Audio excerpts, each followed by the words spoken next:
আমার নবী হাদিসে পাকের মধ্যে ইরশাদ করছেন, হায় হায়, শেষ জমানার কথা বলতে গিয়ে শেষ জমানা কেমন হবে।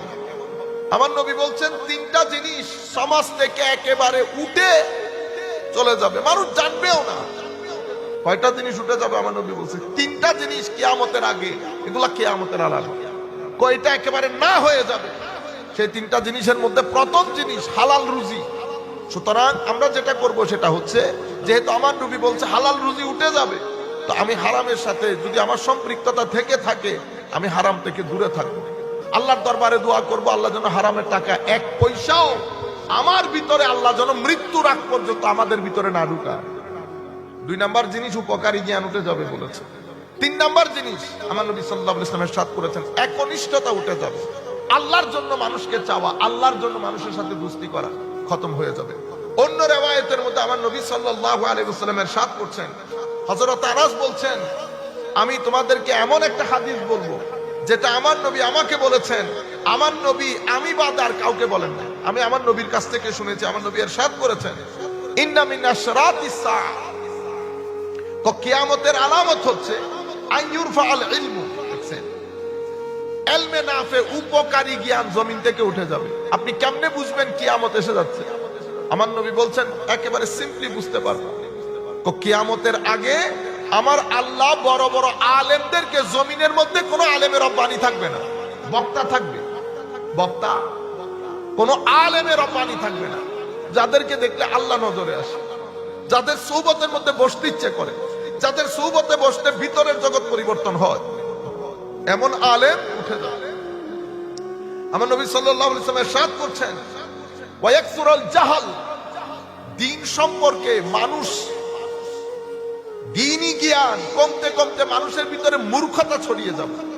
আজকে আমরা ম্যাক্সিমাম আমাদের ছেলেপুলে, আপনি যদি জিজ্ঞেস করেন দ্বীনের স্তম্ভগুলা কি কি, বলতে পারবেন।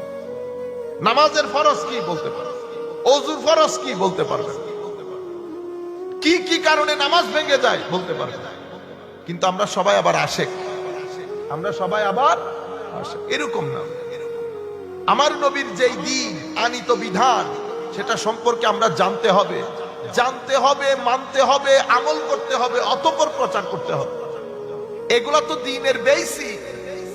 ওযু কেমনে করে, ওযুর ফরজ কি, ওযু ভাঙে কেমনে, নামাজের ফরজ কি, নামাজের সুন্নত কি, ওয়াজিব কি, মুস্তাহাব কি, নামাজের মধ্যে নামাজ ভাঙে কেমনে, এগুলা জানা আমাদের জন্য ফরজ। ঈমান কি, ঈমানের স্তম্ভগুলা কি কি। নবী প্রেম ঈমানের অন্যতম অঙ্গ। নবীর প্রেম বাদে ঈমান শুদ্ধ হয় না। ঈমান শুদ্ধ না হলে আমলও শুদ্ধ হবে। আমাদের ধর্মের মধ্যে মেইনলি 2 জিনিস। আপনার যদি আরো আমি একেবারে আমার নবী সাল্লাল্লাহু আলাইহি ওয়াসাল্লামের হাদিস অনুযায়ী বলি, আমাদের ধর্মের মধ্যে 3টা মূল জিনিস আছে। কয়টা জিনিস? 3টা। মুখস্থ করে ফেলে। একটাকে বলে ঈমান, কি বলে? ঈমান। আরেকটাকে বলে আমল, ইসলাম। আরেকটাকে বলে ইহসান। এই 3টা জিনিস সংমিশ্রণকে আমার নবী বলেছেন দ্বীন। ঈমান মানে আপনার ধর্মবিশ্বাস। ধর্মবিশ্বাসের মধ্যে কি কি জিনিস আছে? আল্লাহতে বিশ্বাস আছে, আর নবীতে, ফেরেশতাতে, সমস্ত আমাদের নবীর মাধ্যমে, আম্বিয়া ইকরামের মাধ্যমে আনিত কিতাবসমূহ, পরকাল আছে, আপনার ভাগ্য আছে, জীবনের পরবর্তীতে, আমার মৃত্যুর পরবর্তী জীবন। এই 7টা স্তম্ভের উপর এক ব্যক্তিকে বিশ্বাস করতে হয়। এরপরে মুখে সাক্ষ্য দিতে হয়, আশহাদু আল্লা ইলাহা ইল্লাল্লাহ ওয়া আশহাদু আন্না মুহাম্মাদান আবদুহু ওয়া রাসূলুহু। আমি সাক্ষ্য দিচ্ছি আল্লাহ বাদে কেউ নাই, মুহাম্মদ সাল্লাল্লাহু আলাইহি ওয়াসাল্লাম আল্লাহর নবী এবং রাসূল।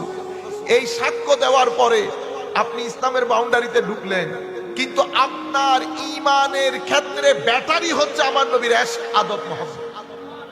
কারো ভিতরে যদি ইশক না থাকে, আমার নবীর মহব্বত যখন দাবি করবেন, তো সেখানে আরো 3টা জিনিস অ্যাড হয়ে যাবে। ইশকে সাহাবায়ে কেরাম, মহব্বতে সাহাবা, তাজিমে সাহাবা, তাজিমে আলে বাইত, নিসবতে আউলিয়া। এগুলা যদি না থাকে, 2টা জিনিস আপনার ঈমানকে মুনাফিকতের দিকে, নেফাকতের দিকে নিয়ে যাবে। আরেকটা জিনিস আপনার ঈমানকে অনিরাপদ করে দেবে।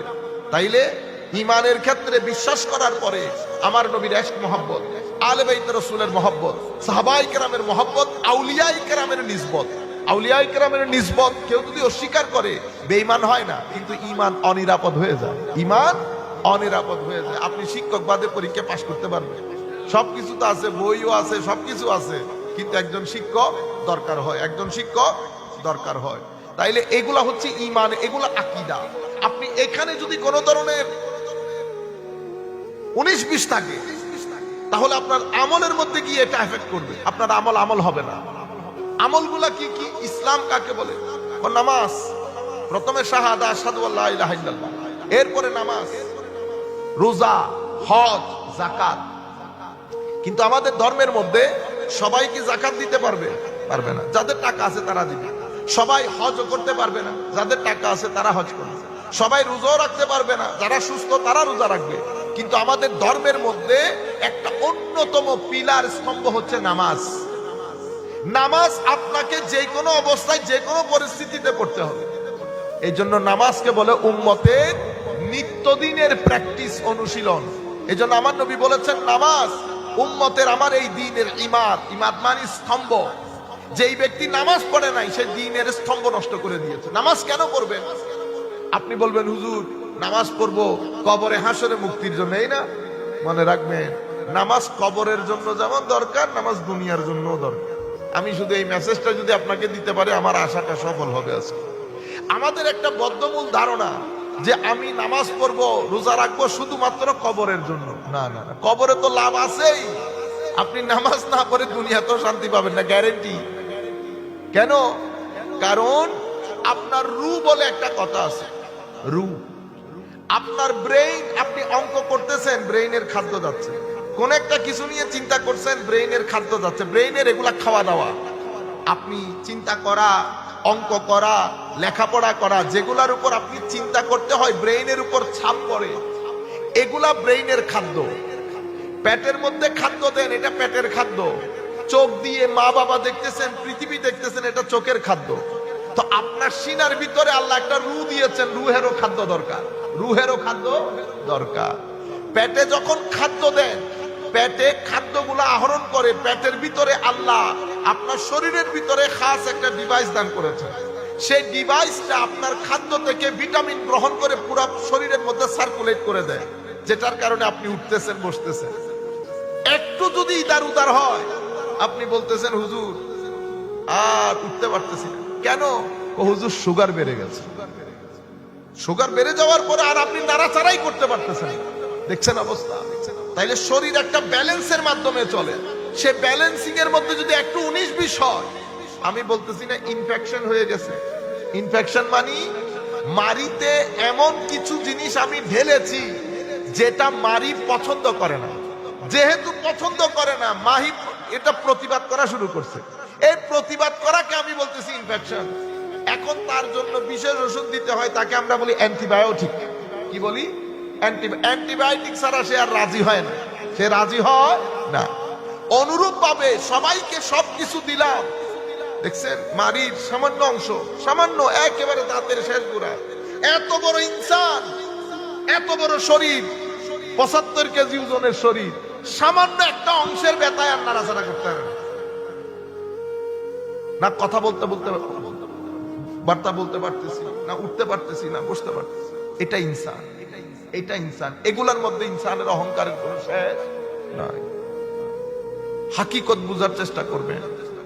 তো যেভাবে একটা সামান্য ব্যথার কারণে আমার জীবনের অবস্থা 12টা বেজে গেছে, ঠিক সেভাবে যখন আপনি রুকে খাদ্য দেওয়া বন্ধ করে দেবেন, আপনার রু প্রটেস্ট করে উঠবে। রু যদি প্রটেস্ট করে, আপনি রাস্তায় রাস্তায় দৌড়াবেন, শান্তি পাবেন। যেটা বর্তমান সময়ে সৃষ্টি হয়েছে আমাদের এখানে, কথায় কথায় ঝগড়া লেগে যাচ্ছে না? এই যে আপনি এখান থেকে যদি সকালবেলা উঠে বাজার পর্যন্ত যান, দেখবেন শুধু মানুষ ঝগড়াই করতেছে। মানুষ কেন ঝগড়া করে? এই যে আমরা কথায় কথায় ঝগড়া করতেছি, রাস্তার মধ্যে গাড়ি আগে কে নিয়ে যাবে, কেউ কাউকে ছাড় দিচ্ছে না। আপনি জানেন আপনি অপরাধ করেছেন, কিন্তু আবার আপনি গলাবাজিও করতেছেন। কেন? কারণ আপনাকে দেখতে সুস্থ হলেও, আমাকে দেখতে সুস্থ হলেও আমরা আসলে কেউ সুস্থ না। সুস্থ মানুষ যার মন ভালো, যার মন সুস্থ, সেই আসল সুস্থ। আপনি সুস্থ কি সুস্থ না সেটা আপনি আজকে টেস্ট করে দেখতে পারেন।